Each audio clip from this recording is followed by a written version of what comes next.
எனது பேர் எம் பிரபு. எனது ஊர் காமராஜ் நகர். என்னோட கேள்வி என்னென்னா, இஸ்லாமில் ஏகப்பட்ட ரத்த தான முகாம்லாம் செய்கிறாங்க, அதை பற்றி விழிப்புணர்வுலாம் கொடுக்குறாங்க.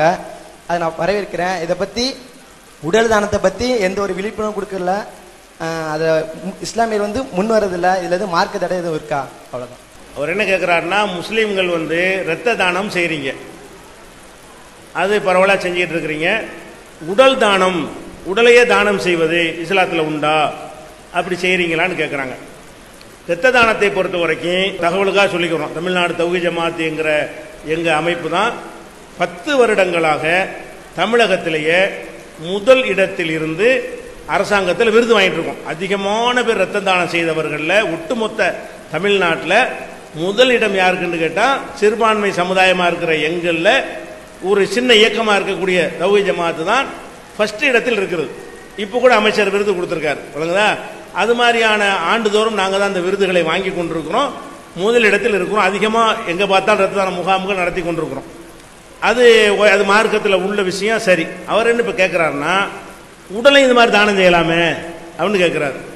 அது ரத்த தானம் எதுக்கு எங்கள் மார்க்கத்தில் அனுமதிக்கப்படுது என்றால், அது ஒருத்தனுடைய உயிர் காக்க உதவுகிறது. இந்த ரத்தத்தை நம்ம கொடுத்தோம்னு சொன்னால், இந்த ரத்தம் அழிஞ்சு போயிடும், அவன்கிட்ட இருக்க போகிறதில்ல.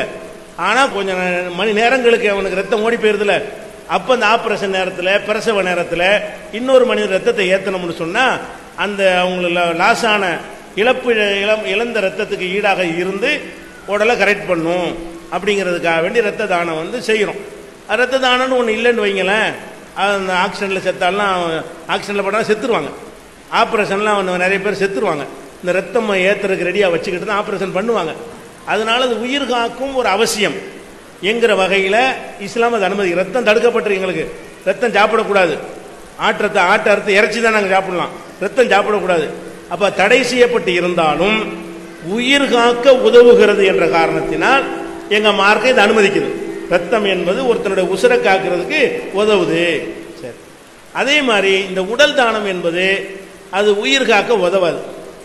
உடல் தானம் நீங்கள் கொடுத்தீங்கன்னு சொன்னால், அதில் அதிகபட்சமாக கண்ணு உதவும். அதுவும் உடனே கொடுத்தா தான். கண் தானம்னு உடனே கொடுத்தா தானே தவிர, மனுஷன் செத்த பிறகு கொஞ்ச நேரத்துக்கு அந்த கண்ணில் ஒரு உயிரோட்டம் இருக்கும். அதுக்குள்ளே அந்த கண்ணை எடுத்துக்கிட்டு போய் அவன் பக்குவப்படுத்தி கொண்டால் அடுத்தவனுக்கு அந்த கண்ணை வைக்கலாம். வேற ஒரு உறுப்புகள் எல்லாம் என்ன செய்ய முடியாது. ஒரு ஹார்ட் துடிப்பு இருக்கும் போதே கொடுத்தா என்ன செய்யலாம், மூளைச்சாவு அடைந்த பிறகு, மூளைச்சாவு அடைஞ்சிருவான், ஹார்ட் வேலை செய்யும், அது வேண்டாம் கொடுக்க முடியும். இந்த உடல் தானம் என்பது எதுக்கு யூஸ் ஆகும் என்றால், என்னுடைய உடலை நான் கொடுத்தேன்னு வைங்க, என் விரலை வெட்டி அடுத்தாளுக்கு வைக்க முடியாது, என் கையை வெட்டி கை போனவனுக்கு ஜாயிண்ட் பண்ண முடியாது, என் மூளை எடுத்து அடுத்தவங்க மூளையில் கொண்டு வச்சிட முடியாது. செத்து போனால கொடுக்கறதுனால என்னுடைய உறுப்புகள் எதுவும் யாரையும் காப்பாற்றுவதற்கு உதவாது. வேற எதுக்கு உதவும் என்று சொன்னால், படித்து கொடுக்கறதுக்கு உதவும். மருத்துவ கல்லூரிகளில் படித்து கொடுப்பது, ஆப்ரேஷன் இப்படி அறுக்கணும், இதுதான் ஈரல், இதுதான் கல்லீரல், இதுதான் குடல், இதுதான் பித்தப்பைன்னு சொல்லுவாங்கல்ல, அதுக்கு அந்த பாடியை வச்சு மருத்துவ கல்லூரிகளில் ஒரு கல்வி கற்பதற்கு மட்டும்தான் அது உதவுமே தவிர, அதுக்கு அனைவரும் கொடுக்க வேண்டிய அவசியம் கிடையாது. அது போக இந்த காலத்தில் எல்லாமே ஒரு இயற்கையை விட செயற்கையில் அழகாக செஞ்சு அறுத்து காட்டுற அளவுக்கு அந்த உறுப்பு காத்துக்காக மனுஷன் பாடியை கண்டுபிடிச்சிடும். அது மாதிரி செஞ்சு காட்டலாம். இந்த மனுஷனே வச்சு காட்டுறதை விட அருவருப்பாக கூட தொடுவாங்க. இது அப்படி இல்லாமல் அதே மாதிரி உறுப்புகளை செய்து இதான் குடலை இதான் கல்லீரல்னு காட்டி படித்து கொடுக்க தான் செய்கிறான். அந்த படிப்பு மண்டையில் ஏறாமையெல்லாம் இல்லை. அதை படிச்சுட்டு வந்த டாக்டர் தான் ஜாஸ்தியாக இருக்கிறாங்க. இந்த மனுஷன் பாடியை பார்த்து படிச்சுட்டு இருந்தவங்களை விட மாதிரி பாடிகளை வைத்து படிச்சுட்டு வந்தவங்க தான் ஜாஸ்தியாக இருக்கிறாங்க. அப்போ படிப்புக்கும் பெருசாகவும் இது உதவாது. திராவகத்தில் போட்டு வச்சு அந்த காலத்து மனுஷன் இப்படி இருந்தான்னு ஒரு காட்சிக்கு காட்ட உதவுமே தவிர, பெருசாக அதில் உடல் தானத்தில் பெரிய ஒரு சமூகத்துக்கு நன்மை ஒன்றும் கிடையாது. நன்மை அவசியம் என்று இருந்தால் எங்கள் மார்க்கத்தில் தடை செய்யப்பட்டது கூட அனுமதிக்கப்பட்டுரும். இதில் ஒரு நன்மையும் கிடையாது. அப்படிங்கிறதுனால கொடுக்குறவங்க கொடுத்துட்டு போகிறாங்க, நம்ம யாரும் கொடுக்க அவசியம் இல்லை, நீங்கள் அடக்கம் பண்ணுங்க, ஒவ்வொரு மனிதனும் செய்ய வேண்டிய இறுதி சடங்குகளை செய்யுங்கன்னு நாங்கள் சொல்லிட்டு இருக்கிறோம். அது தேவைதான். அதனால தான் பெரிய நாட்டுக்கு நன்மை இருக்குது என்று சொன்னால், எங்கள் மார்க்கம் என்ன சொல்லும் என்றால், நிர்பந்தம் ஏற்பட்டால் தடை செய்யப்பட்டதும் அனுமதிக்கப்படும். இதில் ஒரு நிர்பந்தமும் கிடையாது. எதில் உடல் தானம் செய்ய என்ன அவசியம்? ஒருத்தருமே உடல் தானம் செய்யாவிட்டால் இப்போ என்ன ஏற்படும்? ஒருத்தரும் ரத்த தானம் செய்யாவிட்டால் என்ன ஏற்படும்? நிறைய பேர் செத்து போயிடுவாங்க.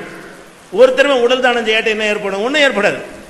அப்போ சில நாலேஜுகளுக்கு உதவுதுங்கிறதுக்காக வேண்டிதான் அதை அவங்க சொல்கிறாங்களே தவிர அது பெரிய அளவுக்கு நிர்பந்த நிலை இல்லை.